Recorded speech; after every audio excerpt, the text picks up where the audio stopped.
I'm Kelly LaFontaine here with the Leukemia Lymphoma Society. It is 2012 Man and Woman of the Year campaign, and we are proud to be a part of it. This is our third year in, and because of you, we've raised over $422,000, and we are looking for your help this year again. All the money here tonight actually goes to research. We actually make sure that all our grants go to U of M. We keep it local, we keep the grants here in Michigan, and we need your help, we need your support tonight, so rally together, help us, show your support, show your passion tonight, and get behind us and our team. We appreciate it. Thanks.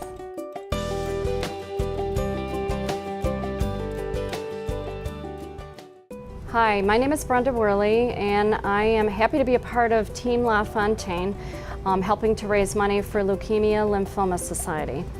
The reason I'm so passionate about this organization is in 2008, my son, who was a junior in high school at the age of 16, was diagnosed with leukemia. He went through 1.5 years of chemotherapy and radiation and had to have a stem cell transplant in 2010. Unfortunately, the leukemia came back and he passed away in the fall of 2010. I really believe all of our support here today will make a huge difference in bringing together researchers, scientists, and physicians to help find a cure for blood cancers. So thank you so much for being a part of this event.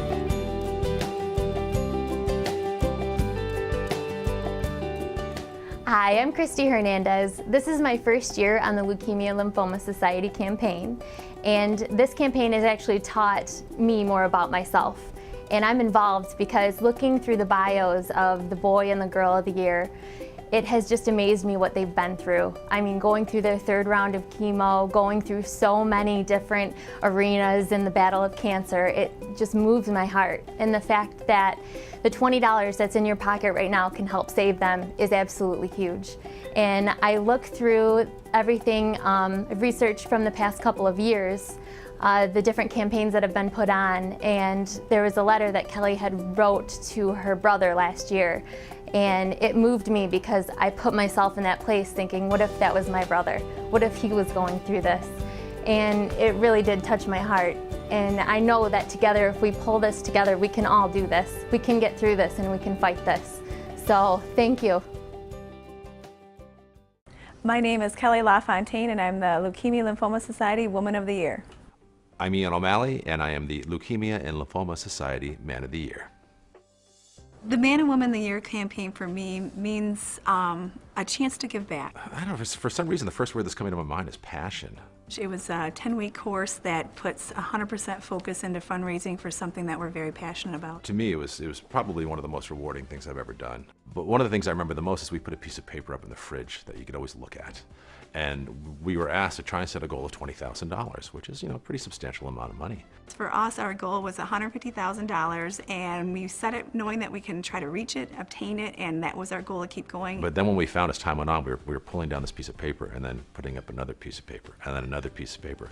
And our final was just under $200,000. We ended up at the very end achieving $150,000, so it was a huge success for us. Kate, my niece, was an incredible motivational tool. She was diagnosed when she was 3 years old, and I remember looking at the pictures of her in her hospital room. She was very, very ill, and then you start to see the pictures where things start to change. So if you need that inspiration of what a blood-related cancer can do and the damage it can do to somebody, you can look at those pictures and just go, that's my little girl. When you watch somebody you love very, very close battle with something with blood cancer, there's a sense of helplessness. And this is something that you can say, hey, I'm giving back. When I first started off, I created a long list of people that I knew. The concept behind me selecting my committee were the ones that were the most passionate. I rallied my friends that came in, helped me with fundraising, helped me with auctions, helped me with everything. I think one of the key things when it comes to raising money is that you have to remind the person. You really just have to ask. You have to go out in there and solicit, you have to ask. But we also found that, things like Facebook and so on were a tremendous help. Social media was very important to me in helping me raise funds and raise awareness and letting everyone know when our events were going on. My wife and I were just our own team, but we also had a tremendous team, I think, at the Leukemia Lymphoma Society who were unbelievably helpful. The staff at the Leukemia Lymphoma Society were very helpful.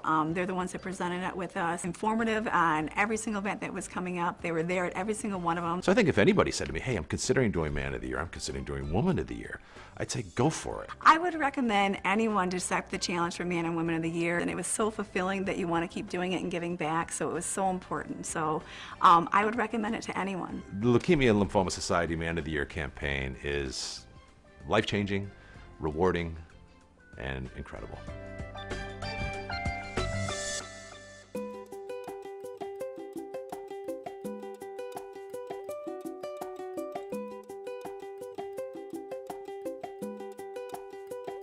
Hi, I'm Barb Wallstrom, and I'm new to the committee for LaFontaine, and the reason why I got involved is because Kelly and Ryan have just been at the forefront for so many different organizations. They put on wonderful events, and I definitely wanted to be a part of it. It's been very exciting. I love how they organize everything, and you know, it's great to see companies out there and very important individuals giving back to the community, and that's what I wanted to be a part of.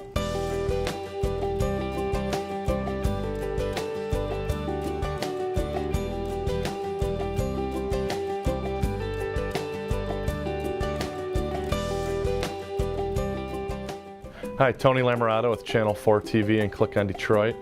Fired up and very fortunate to be part of the Team LaFontaine LLS campaign for 2012. Been a great year last year and excited to be a part of a team that could potentially raise over $500,000 to fight blood cancers and cancers here in greater Detroit, Michigan. I try to live my life by a great quote by Winston Churchill: you make a living by what you get, but you make a life by what you give. I'm a firm believer in the LaFontaine philosophy of paying it forward, giving back as much as you can into the community. With these cancers, it doesn't matter age, race, or gender. There's no prejudices. And if we could have $1 save someone's life, $1 to bring someone home back to their family, $1 to end a treatment earlier, that's what we're here for. And there's no better way to raise money while having a good time. So here we go, big year 2012, and very fortunate to be a part of a great cause.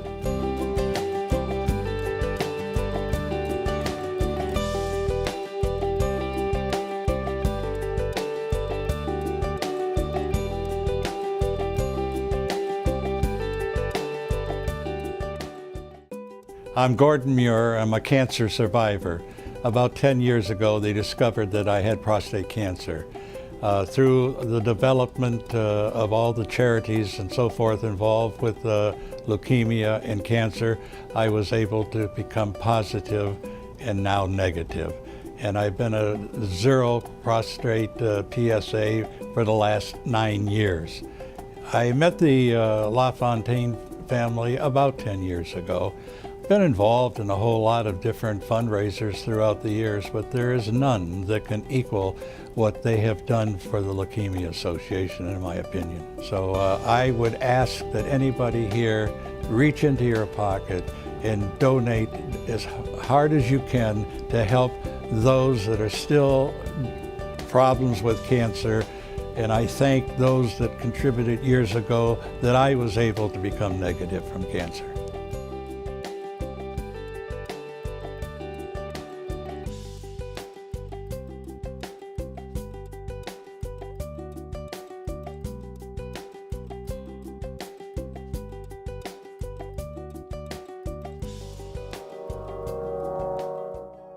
My name is Brendan, and I was diagnosed in 2004 with leukemia. Which was devastating, to say the least.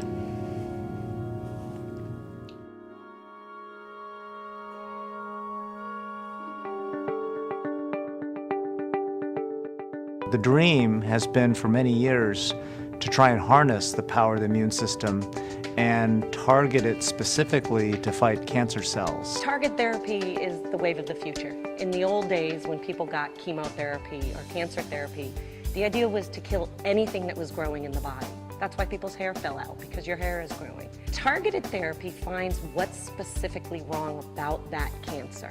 The Leukemia Lymphoma Society has made a huge impact on advancing the science and medicine of leukemia lymphoma. Leukemia Lymphoma Society has really filled the gap for us in terms of allowing us to continue to do the high priority, cutting edge translational research, which allows this transition from laboratory discovery to first in human clinical trials. They really have architected and engineered the state that we're at. A lot of the ideas that have come out of what they support is the way patients are treated today. The technology we have available now is much more powerful than it used to be.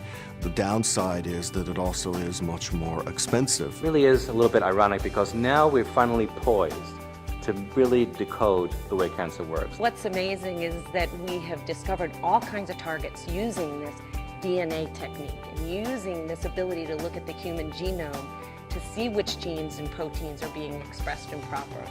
We've got lots of knowledge in the laboratory. What we need are resources to allow us to take these ideas from the laboratory and make them available to patients in first-in-human clinical trials. Money is essential. You can't do this kind of research without money. Money also buys researchers and investigators time to do that research. Well, I think this is really a critical time for supporting research because we literally are closer to a cure. It's great to be involved in this research today because this is when it all changes. I just want to say thank you to everyone who gives, no matter if it's time, money, whatever they can. It means the world to their patients and their families.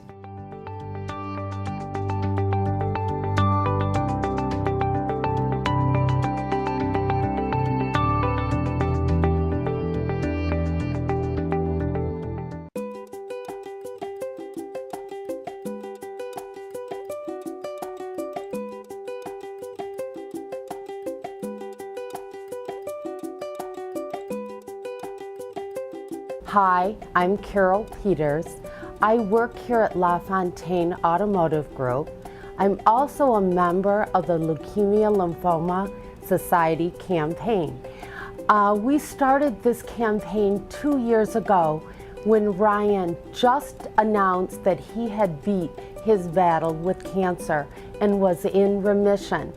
The Leukemia Lymphoma Society then asked us to have him compete in the Man and the Woman of the Year campaign, and how could we say no? He had just beat his battle and we needed to give back, to help give somebody else that same chance he had. So for me to be a part of this campaign is so heartwarming. I just can't tell you the satisfaction I get from being involved in trying to find a cure for cancer. I thank all of you for coming, and I hope you feel the same way I do about this campaign. Thank you.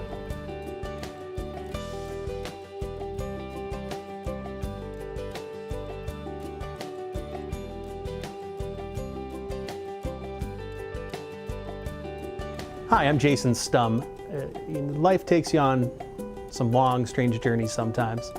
And I'm very fortunate this year to be a part of the Team LaFontaine committee for the 2012 LLS Man and Woman of the Year campaign. Just over 10 years ago, I had just moved back from Chicago, and I was home for about a month when my dad got diagnosed with acute myelogenous leukemia. And 6 months later, he fought as hard as he could, but he couldn't win the fight. And ever since then, I've tried to do what I could on my own to support the LLS and do what I could to help. And as my travels would take me through the years in my career, I did end up here with the LaFontaine Automotive Group. Right around the time the first LLS campaign was going on, I came in at the tail end of that. And I felt kind of a synergy, a camaraderie, knowing that this was important for the LaFontaines as well as it was important for me. So last year I got to be a little more involved in terms of helping out with some of the events, and now this year to be a part of the committee. It's just real special to be involved and to know that giving back from a larger form. To know that the LaFontaines have helped raise over $420,000 the past 2 years is just so impressive, and it's all stayed here in Michigan to help out. My dad was at U of M Hospital So once again, another place where there's that connection for me. I wish that 10 years ago they were advanced with the technology as they are now. But through donations, through these kind of fundraisers, they've been able to just make giant strides in the past 10 years that weren't available. So hopefully we can find somebody who needs our help, who will benefit from our help. And if there's any way you can help out, every little bit counts. It really does. It doesn't matter what you can give to help support the research to find a cure for blood cancer, and we just appreciate it so much. My name is Josh Brody. I am an oncologist here at Stanford University Medical Center. I take care of patients with lymphoma, and in lab here we try to develop immunotherapies to treat lymphoma, trying to get patients' immune systems to get rid of their own lymphoma. LLS actually interacts with our lab in a few ways, but our favorite way is that they fund a lot of our research. This is a liquid nitrogen container where we keep both patient lymphoma and blood samples, as well as vaccines that we prepare for each patient. So in liquid nitrogen, these samples can last for a long, long time. I'm excited and a little nervous about meeting Elise. Excited and nervous. What's your normal day like? Well, my normal day, Elise, could be all kinds of different things. So sometimes I see patients over there in the clinic, patients that have lymphoma, or sometimes leukemia also. And sometimes I do experiments all day. Don't play with your microphone. Thank you. I'll take that under advisement. Why isn't there a shot for leukemia? You mean like there's a shot to stop measles and mumps and all those kinds of things? Is that what you Yeah. mean? Like we have shots for measles and mumps because measles and mumps look very different than people. But to make a shot against leukemia or lymphoma is a little harder because leukemia and lymphoma kind of look a lot more like the person. Like Elise leukemia looks a little bit more like Elise than the flu looks like Elise. So we're working on that shot, and we actually have shots for some things now. But we don't have a good one for leukemia yet. Do you ever work with kids like me who talk a lot? I work with kids like you that talk a lot, but not when I'm a doctor, only when I'm like an uncle or something like that. And I don't treat kids like you. I treat like kids up to maybe 17 or 18 years old. So I think of them as kids. But what do you think? A 17-year-old is like a kid or like a grown-up? So I treat kids like that. Hello, they can drive a car. You're a grown-up once you can drive. Yeah, but they can't drive a car really well. When did you feel like you wanted to be a researcher? So when I was almost the same age as you are now, but I was 8 years old. I don't even remember all of it, but I was in an essay contest, like you write a story or something, and I won the contest, and then they came over to visit me, to interview me, and they said, what do you want to do when you grow up? And I said, I want to cure cancer like my dad, because my dad also tries to cure cancer. Do you have to be really, really smart to be a researcher? That's a good question. You have to be smart, but you don't have to be really, really smart. But you have to be really, really persistent. You know, persistent, you ever hear that word? What does persistent mean? Persistent means you keep trying. Like, if you get the answer, then you get it. But if you don't get it, then you just keep trying and trying. It's persistent. Until you actually get an accurate answer, right? Until you actually get an accurate answer, like something that looks like it could yes cure cancer. or no, right? So like maybe isn't really an accurate answer. Well, you try to be persistent until you get an accurate answer. I've been collecting some money to stop leukemia. Will you use it to find a cure? I will try my very best, I promise. But you can't take all of it. Okay, thank you.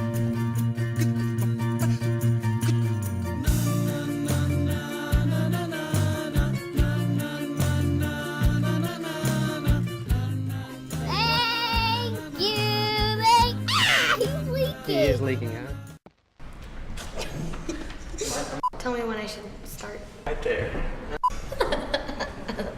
My name's Lisa, and I'm 10 years old. I like to dance.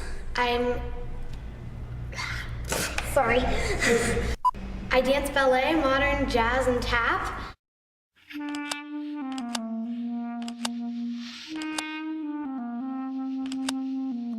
We got the diagnosis, but Elisa didn't want to know what it was. And in fact told me, I'm not ready to hear, I don't want to hear, I don't want to hear. And then I said to her, whenever you're ready, you ask me, and I'll tell you what the doctors have told me. And one day she said, Mom, I'm ready for you to tell me, but I want you to whisper it in my ear, which I thought was really brilliant as a child, because it makes it very small, right? So I leaned over and I said, the doctors say you have leukemia. And she knew about her dad's history of cancer and what he went through. And so she looked at me and kind of a big smile on her face, and she said, "Oh, thank goodness, Mom, I thought you were going to tell me I had cancer." So one of the hardest things I had to do was then say, "Oh, honey, leukemia is cancer." That was a rough day, yeah? I was diagnosed when I was 7 in May, and yeah, it was really, really hard for me because I didn't know anyone else who had leukemia. I had a journal then, and I still have the journal entries about when I was freaking out and stuff. Yeah, so. The night before I was diagnosed, I was sitting in bed and I was thinking, gee, I'm glad I'm not one of those kids who loses their hair. I feel really bad for them. And then the next day, my mom told me that I had cancer and I burst into tears. And I sat crying on my bed for an hour or something. It was really, really hard for me. And it was really intense because your whole world gets turned upside down in an instant, basically. You go from Elisa being our healthiest child at the time to suddenly very, very sick. And the day that we actually found out, she was really, really sick. She couldn't walk. I had to lift her in to get in and out of the bathroom. My friends, they were great. They visited me in the hospital and they would bring me toys and cards and stuff. My whole class were just really, really great about it. They didn't make me talk about it a lot. That first month was really horrible, I would say, in terms of what we had to go through. Lots of shots, lots of trying to support her through this, trying to keep her positive. Finished taking all of my pills for the past 2 years last night. So I had finished treatment in August, so yeah.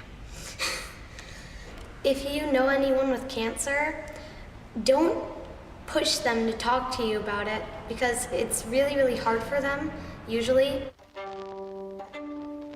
I think it's important that kids understand that when kids are going through cancer treatment, they're losing their hair, they're not feeling well, they gain an enormous amount of weight in a very short period of time because of the steroids, that all of that is medicine related and that it's part of the treatment and it's not at any fault of theirs. They didn't do anything wrong to get cancer and they are certainly just like any other kid. My first recital, when I was 7, I was sick and I couldn't participate in the dance because I had been in the hospital for most of that time. I got to come out and everybody was really, really, really great to me. And they gave me an award afterwards for my courage, and I felt really, really gifted to have a community that really cared for me like that. It's great that kids are thinking about raising money for this because I don't want anybody else to ever have to go through it. But if we can remember to treat kids as normal as possible as they're going through it, they'll feel better on the other side. So in addition to raising money, treat them like you would anybody else, any of your other friends. All right, a dime, yeah. Yeah. That's a wrap.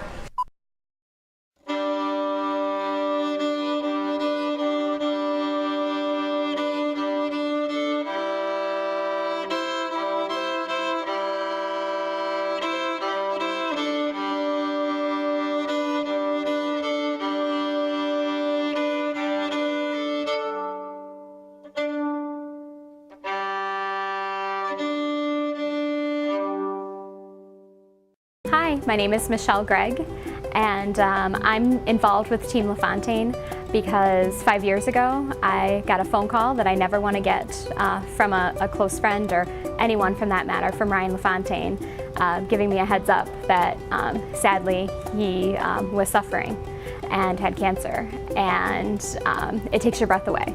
And it proves to you that cancer doesn't know if you're young and healthy, if you're well off, if you're not well off, if you're successful, if you're a professional, if you have a family, if your wife's pregnant with twins, like in their case. There are no boundaries. And for me, I would really love us to be able to find a cure and to help those patients, not only just find a cure, but also be able to help them via bone marrow, any research grants, anything that we can do to help prevent this from happening to people is my goal and is my passion.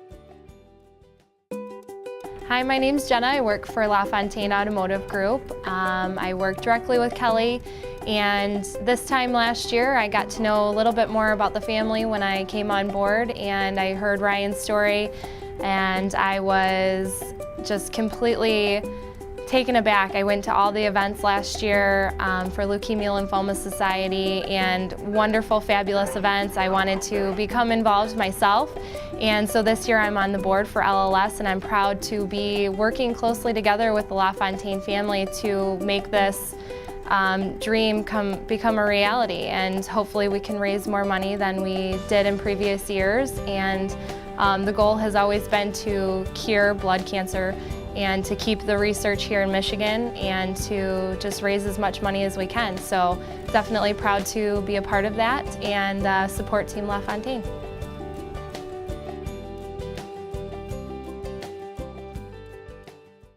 Hello, my name is Laura Delecta, and this is my third year on the LLS committee. I was very happy and honored to have Ryan and Kelly invite me back to this campaign. Their passion helps ignite the excitement in everyone to help drive valuable research that needs to be done to help cure blood cancer. I'm truly blessed for all the new volunteers that have been added to the group. Together, we will be able to conquer blood cancer.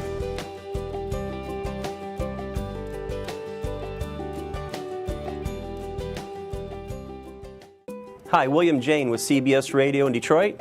Hello, Cheryl Coyne. I'm the General Sales Manager of 98.7 AMP Radio. A few years back, my father was diagnosed with multiple myeloma.